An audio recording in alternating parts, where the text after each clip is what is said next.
Welcome to JH.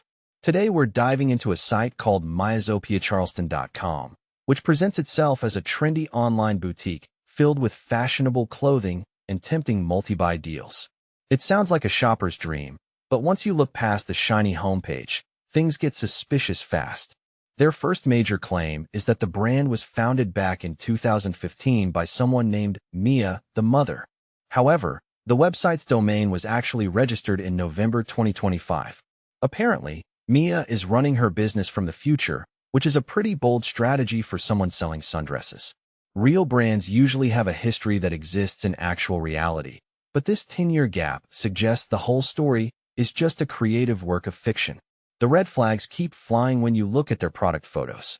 Instead of original photography, the site is packed with images stolen from across the internet. Legitimate stores usually take pride in showing you what they're actually selling. But when a site uses recycled stock photos, it's a safe bet the product you receive will look like a sad, distant relative of the picture. Because why put effort into your own brand when you can just borrow everyone else's hard work? Then there are those massive 80% discounts.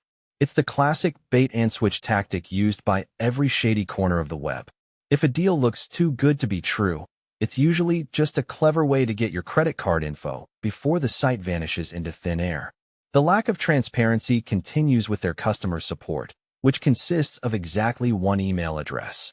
There is no phone number, no live chat, and no physical address to be found. It's almost as if they don't want to be bothered by pesky things like questions or refund requests once they have your money. To make matters worse, a search for reviews on Trustpilot yields absolutely nothing.